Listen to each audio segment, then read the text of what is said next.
உத்தரப்பிரதேசத்தில் நிகழ்ந்த பாலியல் வன்கொடுமை வழக்கில் குற்றம் சாட்டப்பட்ட நபருக்கு ஜாமீன் வழங்கிய அலகாபாத் உயர்நீதிமன்றம் இந்த சம்பவத்திற்கு பாதிக்கப்பட்ட பெண்ணுக்கும் பொறுப்பு இருப்பதாக கூறியிருப்பது சர்ச்சையை ஏற்படுத்தியுள்ளது.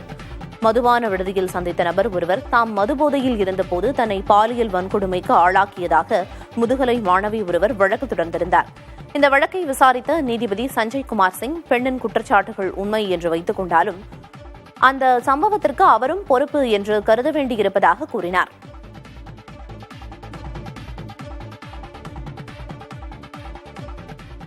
நாம் தங்கியிருக்கும் அறை குப்பையாக இருந்தால் எப்படி எந்த வேலையும் ஓடாதோ அப்படித்தான் மூளையும்.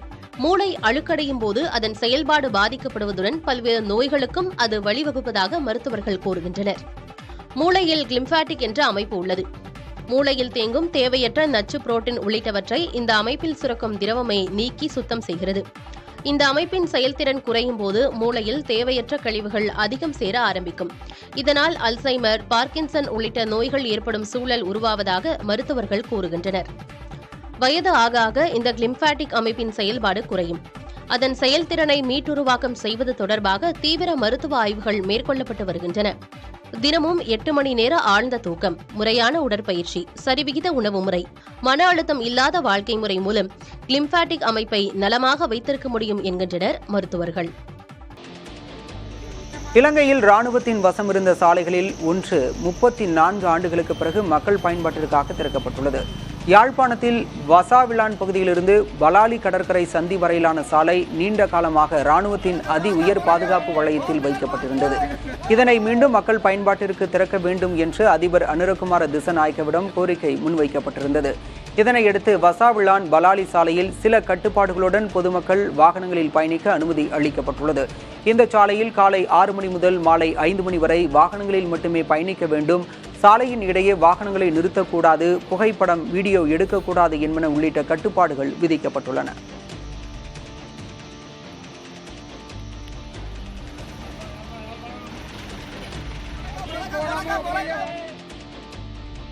தகவல் அறியும் உரிமை சட்டத்தில் மேற்கொள்ளப்படவிருக்கும் திருத்தத்தால் தகவல் பெறுவது எந்த வகையிலும் பாதிக்கப்படாது என்று மத்திய மின்னணு மற்றும் தகவல் தொடர்பு அமைச்சர் அஸ்வினி வைஷ்ணவ் கூறியுள்ளார்.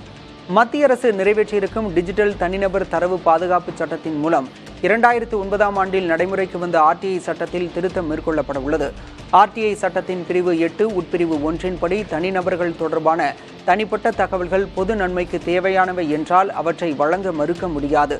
ஆனால் சட்ட திருத்தம் நடைமுறைக்கு வந்துவிட்டால் அரசு அதிகாரிகள் மற்றும் அரசு திட்டங்களால் பயனடைந்தோர் தொடர்பான தனிப்பட்ட தகவல்களை பெறுவது முற்றிலும் தடை செய்யப்படும் என்று எதிர்க்கட்சிகளும் ஆர்டிஐ செயற்பாட்டாளர்களும் எச்சரிக்கின்றனர்.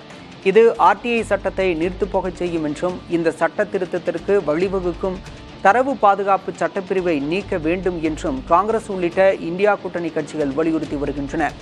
இது தொடர்பாக அமைச்சர் அஸ்வினி வைஷ்ணவுக்கு இந்தியா கூட்டணி கட்சிகளைச் சேர்ந்த 120 தலைவர்கள் கடிதம் அனுப்பியுள்ளனர். இந்நிலையில் காங்கிரஸ் தலைவர் ஜெயராம் ரமேஷுக்கு அமைச்சர் அஸ்வினி வைஷ்ணவ் பதில் கடிதம் எழுதியிருக்கிறார். அதில் ஆர்டிஐ சட்ட திருத்தம் தனிநபர்களின் அந்தரங்க உரிமையை பாதுகாப்பானதாக மட்டுமே என்றும் இதனால் ஆர்டிஐ சட்டத்தின் கீழ் தனிநபர்கள் தொடர்பான தகவல்களை பெறுவது பாதிக்கப்படாது என்றும் விளக்கம் அளித்துள்ளார். ஆனால் தனிநபர்களின் அந்தரங்கத்தை பாதுகாப்பதற்கான ஏற்பாடுகள் ஆர்டிஐ சட்டத்தில் ஏற்கனவே இருப்பதாக செயற்பாட்டாளர்கள் கூறுகின்றனர். சென்னை ஆலந்தூர், தாம்பரம் உள்ளிட்ட பகுதிகளில் கெட் அவுட் ரவி என்ற வரிகளுடன் ஆளுநருக்கு எதிராக போஸ்டர்கள் ஒட்டப்பட்டுள்ளன. ஆளுநர் ரவி மறைந்திருப்பது போன்றும் தபால்காரர் போல உடையணிந்த படமும் இடம்பெற்றுள்ள இந்த போஸ்டரில் எங்கே அந்த கவர்னர் சார், தேவையில்லா ஆணி என்ற வாசகங்களும் அச்சிடப்பட்டுள்ளன. திமுக சார்பில் இந்த போஸ்டர்கள் ஒட்டப்பட்டுள்ளன.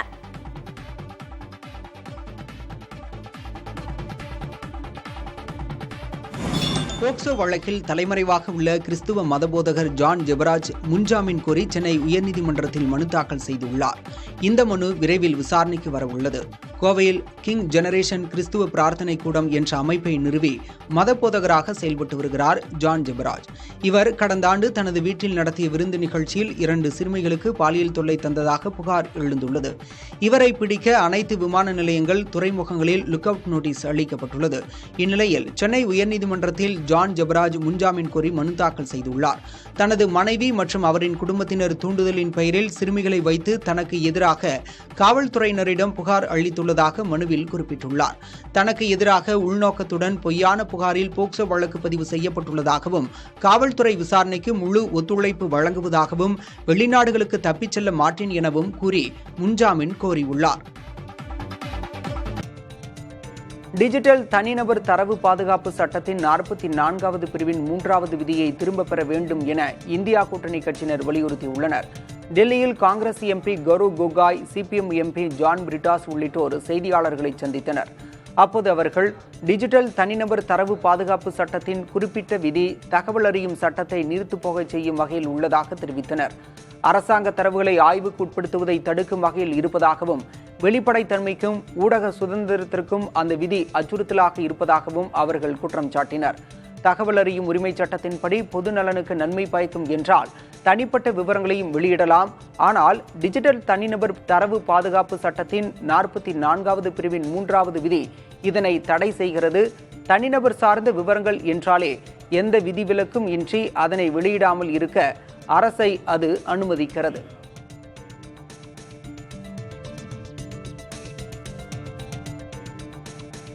கோவை செங்குட்டைப்பாளையத்தில் பூப்பெய்திய மாணவி வகுப்பறைக்கு வெளியே தேர்வு எழுத வைக்கப்பட்ட விவகாரத்தில் 3 பேர் மீது வழக்கு பதிவு செய்யப்பட்டுள்ளது. மாணவியின் தந்தை அளித்த புகாரின் பேரில் தனியார் பள்ளி தாளாளர் தங்கவேல் பாண்டியன் பணியிடை நீக்கம் செய்யப்பட்ட பள்ளியின் முதல்வர் ஆனந்தி, அலுவலக உதவியாளர் சாந்தி ஆகியோர் மீது SC/ST வன்கொடுமை தடுப்புச் சட்டத்தின் 3 பிரிவுகளின் கீழ் வழக்கு பதியப்பட்டுள்ளது. நெகமம் காவல் நிலையத்தில் இந்த வழக்குகள் பதிவாகியுள்ளன. செங்குட்டைப்பாளையம் தனியார் பள்ளியில் பூப்பெய்திய மாணவி வகுப்பறைக்கு வெளியே தேர்வு எழுத வைக்கப்பட்ட சம்பவம் சர்ச்சையாகியுள்ளது.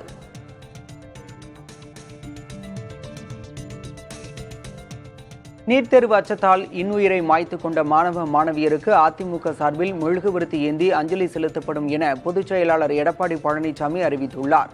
எடப்பாடி பழனிசாமி வெளியிட்டுள்ள அறிக்கையில் ஒரே கையெழுத்தில் நீட் தேர்வை ரத்து செய்து விடுவோம் என கூறி ஆட்சிக்கு வந்த முதல்வர் ஸ்டாலின் மற்றும் உதயநிதியை தமிழக மக்கள் மறக்க மாட்டார்கள் என கூறியுள்ளார். 2021 திமுக ஆட்சிக்கு வந்த பிறகு நீட் தேர்வு அச்சத்தால் 22 மாணவ மாணவியர் இன்னுயிரை மாய்த்து கொண்டுள்ளனர் என கவலை தெரிவித்துள்ள எடப்பாடி பழனிசாமி அவர்களுக்கு அஞ்சலி செலுத்தும் விதமாக அதிமுக மாணவரணி சார்பில் வருகிற 19ஆம் தேதி அனைத்து வருவாய் மாவட்ட தலைநகரங்களில் மெழுகுவர்த்தி ஏந்தி அஞ்சலி செலுத்தப்படும் என அறிவித்துள்ளார்.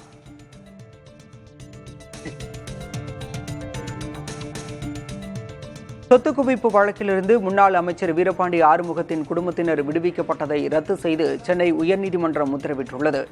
கடந்த 1996, 2001ஆம் ஆண்டு திமுக ஆட்சி காலத்தில் வேளாண் துறை அமைச்சராக வீரபாண்டி ஆறுமுகம் பதவி வகித்த போது வருமானத்திற்கு அதிகமாக சுமார் 1,80,00,000 ரூபாய்க்கு சொத்துக்கள் சேர்த்ததாக அவர் மீது வழக்கு பதிவு செய்யப்பட்டது. மேலும் அவரது குடும்பத்தினருக்கு எதிராகவும் 2004ஆம் ஆண்டு லஞ்ச ஒழிப்புத்துறை வழக்கு பதிவு செய்தது. இந்த வழக்கில் இருந்து விடுவிக்க கோரி வீரபாண்டி ஆறுமுகம் உள்ளிட்டோர் தாக்கல் செய்த மனுக்களை விசாரித்த சேலம் நீதிமன்றம் அனைவரையும் விடுவித்து 2006ஆம் ஆண்டு உத்தரவிட்டது. இதனை எதிர்த்து தாக்கல் செய்யப்பட்ட மேல்முறையீட்டு வழக்குகள் சென்னை உயர்நீதிமன்றத்தில் நிலுவையில் இருந்தபோது முன்னாள் அமைச்சர் வீரபாண்டி ஆறுமுகம், அவரது மூத்த மகன் நெடுஞ்செழியன் ஆகியோர் இறந்ததால் அவர்கள் மீதான வழக்கு கைவிடப்பட்டது. இந்நிலையில் வீரபாண்டி ஆறுமுகத்தின் மனைவிகள், மகள், மற்றொரு மகன், மருமகள்கள் விடுவிக்கப்பட்டதை எதிர்த்த மேல்முறையீட்டு வழக்குகளை விசாரித்த உயர்நீதிமன்ற நீதிபதி வேல்முருகன், சொத்து நிதி பரிவர்த்தனைகள் குறித்த ஆவண ஆதாரங்களுடன் தான் வழக்கு பதிவு செய்யப்பட்டுள்ளதாக தெரிவித்து சேலம் நீதிமன்ற உத்தரவை ரத்து செய்து உத்தரவிட்டார். மேலும் வழக்கு விசாரணையை தொடங்கவும் சேலம் நீதிமன்றத்துக்கு ஆணையிட்டார்.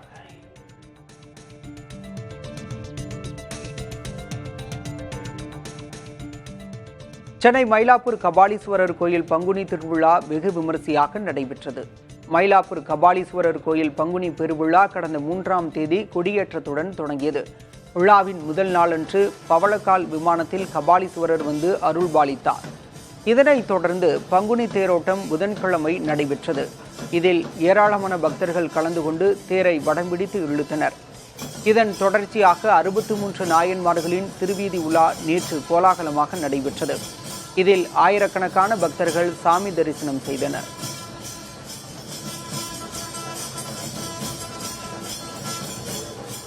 நான் ரெட்டில்ஸ்லேருந்து வந்திருக்கேங்க. அப்போ ஈஸ்வரனை பார்க்க வந்திருக்கேன். வருஷம் வருவோம்.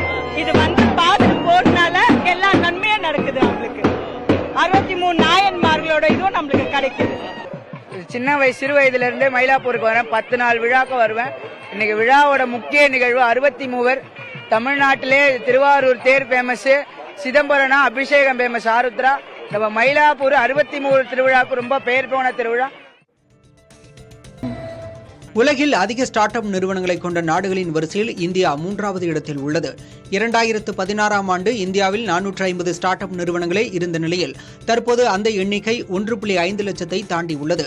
அதே சமயம் பிரபலமாக அறியப்படும் பல ஸ்டார்ட் அப் நிறுவனங்கள் நஷ்டத்தில் பயணித்து வருவது தெரியவந்துள்ளது. 2023-24ஆம் நிதியாண்டுக்கான நிதி விவரங்களை வெளியிட்ட 112 ஸ்டார்ட் அப் நிறுவனங்களில் 45 நிறுவனங்கள் மட்டுமே லாபம் ஈட்டியுள்ளன. மீதமுள்ள 67 நிறுவனங்கள் 21,472 கோடி ரூபாய் இழப்பை சந்தித்துள்ளன. அதிக இழப்பை சந்தித்த ஸ்டார்ட் அப் நிறுவனங்களின் பட்டியலில் முதலிடத்தில் ஃபார்மேசி உள்ளது. அந்நிறுவனம் 2023-24ஆம் நிதியாண்டில் 2,531 கோடி ரூபாய் இழப்பை சந்தித்துள்ளது. 2ஆம் இடத்தில் உள்ள ஸ்விக்கி 2,350 கோடி ரூபாய், 3ஆம் இடத்தில் உள்ள ஓலா 1,584 கோடி ரூபாய் இழப்பை சந்தித்துள்ளன. ஓலா 1,584 கோடி ரூபாய், பேடிஎம் 1,422 கோடி ரூபாய், பிக் பாஸ்கெட் 1,267 கோடி ரூபாய், ஜெப்டோ 1,248 கோடி ரூபாய், பிசிக்ஸ் வாலா 1,131 கோடி ரூபாய், ஏத்தர் 1,059 கோடி ரூபாய், கிளியர் ட்ரிப் 810 கோடி ரூபாய், அக்கோ 670 கோடி ரூபாயை இழப்பை சந்தித்துள்ளன. மயிலாடுதுறை மாவட்டம் திருவாலங்காட்டில் வண்டார்குழலி அம்பிகை உடனுரை வடாரண்யேஸ்வர சுவாமி கோயில் பங்குனி உத்தர பிரம்மோற்சவ தேரோட்டம் நடைபெற்றது. திருவாவடுதுறை ஆதீனம் அம்பலவான தேசிக பரமாச்சாரிய சுவாமிகள் தேரோட்டத்தை தொடங்கி வைத்தார். தொடர்ந்து திரளான பக்தர்கள் வடம் பிடித்து இழுக்க கோயிலின் 4 ரத வீதிகளில் தேரோட்டம் நடைபெற்றது.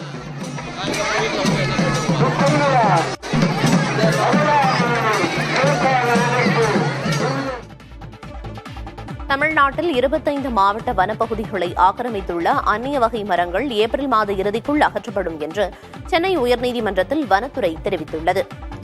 மேற்கு தொடர்ச்சி மலைகளின் வனப்பகுதிகளை பாதிக்கும் அந்நிய மரங்களை அகற்ற உத்தரவிடக் கோரி தொடரப்பட்ட வழக்கு நீதிபதிகள் சதீஷ்குமார், பரத சக்கரவர்த்தி அமர்வில் மீண்டும் விசாரணைக்கு வந்தது. அப்போது வனத்துறை சார்பில் ஆஜரான சிறப்பு வழக்கறிஞர் அந்நிய மரங்களை அகற்றுவது பற்றி தமிழ்நாடு அரசு கொள்கை முடிவெடுத்திருப்பதாகவும் இந்தியாவிலேயே அந்நிய மரங்களை அகற்றும் மாநிலங்களில் முதன்மை மாநிலமாக திகழ்ந்து வருவதாகவும் குறிப்பிட்டார். நவீன இயந்திரங்கள் மூலம் அந்நிய மரங்களை அகற்றி அது குறித்த விவரங்கள் வனத்துறை இணையதளத்தில் பதிவேற்றப்படுவதாகவும் சுட்டிக்காட்டினார். மேலும் தமிழ்நாடு முதன்மை தலைமை வன பாதுகாவலர் ஸ்ரீனிவாஸ் ரெட்டி தரப்பில் அறிக்கை தாக்கல் செய்யப்பட்டது.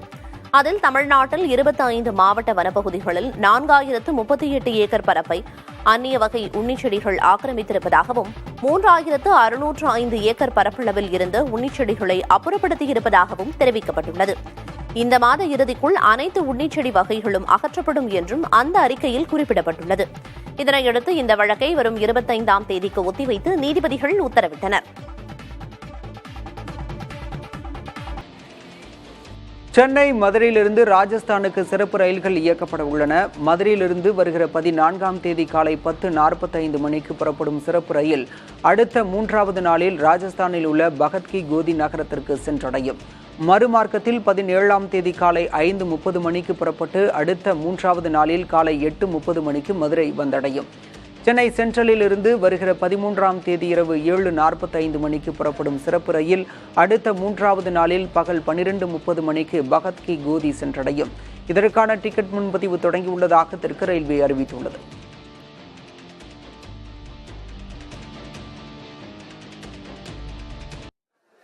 பங்குனி உத்தரத்தையொட்டி திருப்பரங்குன்றம் சுப்பிரமணிய சுவாமி கோயிலில் ஆயிரக்கணக்கான பக்தர்கள் குவிந்தனர்.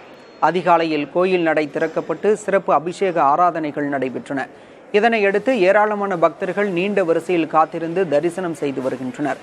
பக்தர்கள் காவடி சுமந்தும் பால்குடம் ஏந்தியும் கிரிவலம் வந்து அவர்கள் கொண்டு வந்த பால் மூலம் சுவாமிக்கு சிறப்பு அபிஷேகம் செய்தனர்.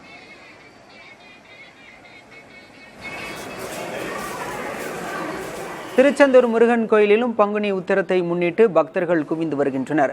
கோயில் முன்பாக உள்ள கடலில் புனித நீராடிவிட்டு நீண்ட வரிசையில் காத்திருந்து முருகனை தரிசிக்கின்றனர். இலவச தரிசனம், கட்டண தரிசனம், முதியவர்களுக்கான வரிசை என அனைத்து தரிசன வழியிலும் கூட்டம் அலைமோதியது.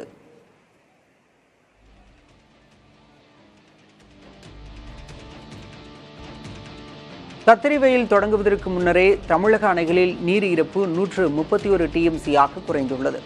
தமிழக நீர்வளத்துறை பராமரிப்பில் 90 அணைகள் உள்ளன. இவற்றின் ஒட்டுமொத்த கொள்ளளவு 224 டிஎம்சி ஆகும். அணைகளிலிருந்து பாசனம், குடிநீர் உள்ளிட்ட தேவைகளுக்கு தொடர்ச்சியாக நீர் எடுக்கப்பட்டு வருகிறது. இதனால் அணைகளின் நீர் இருப்பு 131 டிஎம்சியாக குறைந்துள்ளது. அதிகபட்சமாக மேட்டூர் அணையில் 75.3 டிஎம்சி தண்ணீர் உள்ளது. கத்திரி வெயில் தொடங்குவதற்கு முன்னரே முக்கியமான 13 ஏரிகள் வறண்டு கிடக்கின்றன. தற்போதுள்ள நீரை வைத்து கோடைக்கால குடிநீர் மற்றும் பாசன தேவையை பூர்த்தி செய்ய வேண்டிய இக்கட்டான நிலை ஏற்பட்டுள்ளதாக தகவல் வெளியாகியுள்ளது.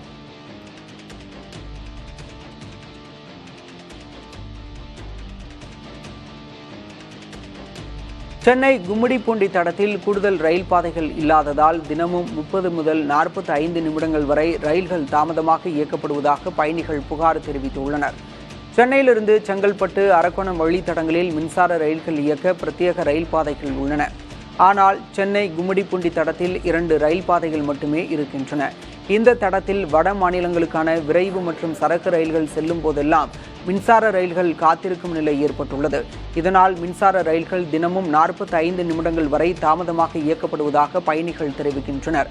சென்ட்ரல் முதல் அத்திப்பட்டு வரை உள்ள கூடுதல் ரயில் பாதைகளை கும்மிடிப்பூண்டி வரை நீட்டிக்க வேண்டும் என பயணிகள் கோரிக்கை விடுத்துள்ளனர்.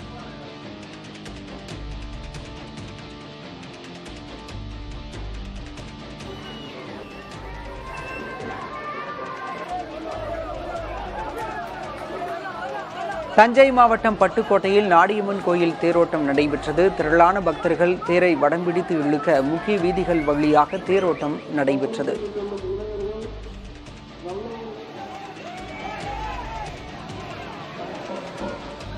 மதுரை மாவட்டம் உசிலம்பட்டி அருகே அல்லிகுண்டம் கிராமத்தில் முத்தாலம்மன் கோயில் பங்குனி பொங்கல் விழாவை முன்னிட்டு சப்பர தேர் திருவிழா நடைபெற்றது. இதனையொட்டி முத்தாலம்மன் கோயிலில் இருந்து முக்கிய வீதிகள் வழியாக கருப்புசாமி கோயில் வரை தேர் ஊர்வலம் நடைபெற்றது. பக்தர்கள் முளைப்பாரி, பைரவர் சிலை எடுத்தும் ஆண்கள் பெண்களை போன்று வேடமிட்டும் நேர்த்திக் கடன் செலுத்தினர். சேலம் மாவட்டம் வாழப்பாடி அருகே புதுப்பட்டி மாரியம்மன் கோயில் தேர் திருவிழா நடைபெற்றது. ஏராளமான பக்தர்கள் தேரை வடம் பிடித்து இழுத்து கோயிலை சுற்றி வந்தனர்.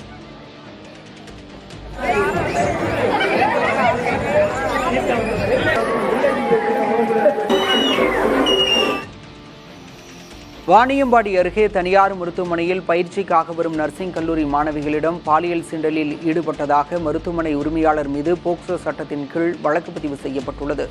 புத்துக்கோயில் பகுதியில் மருத்துவமனை நடத்தி வரும் ஜாவித் பாலியல் சீண்டலில் ஈடுபட்டு வருவதாக மாணவிகள் புகார் அளித்திருந்தனர். இதன் பேரில் போக்சோ வழக்கு பதிவு செய்த அம்பலூர் காவல்துறையினர் தலைமறைவாக உள்ள ஜாவித்தை தேடி வருகின்றனர்.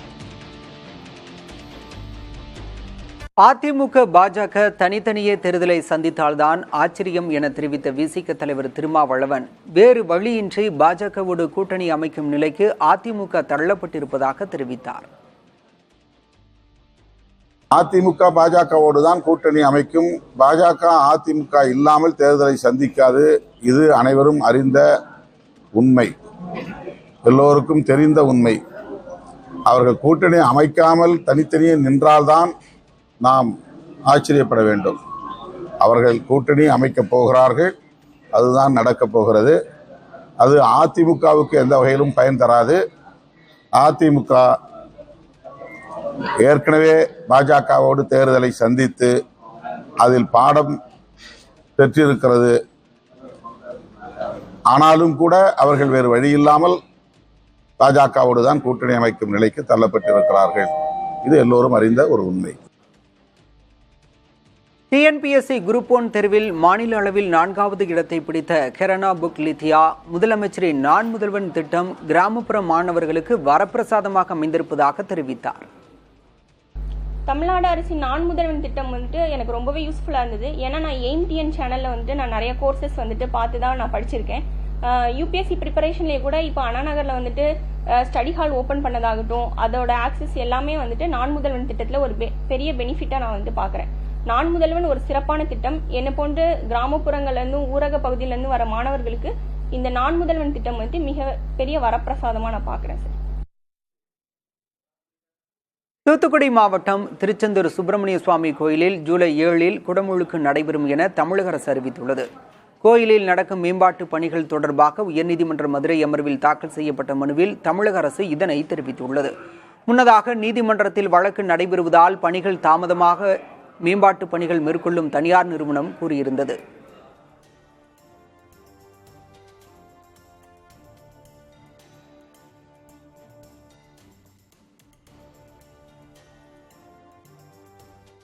நீர்பிடிப்பு பகுதியில் மழை குறைந்ததால் காவிரி ஆற்றில் நீர்வரத்து வினாடிக்கு 2000 கனஅடியிலிருந்து 1000 கனஅடியாக சரிந்தது.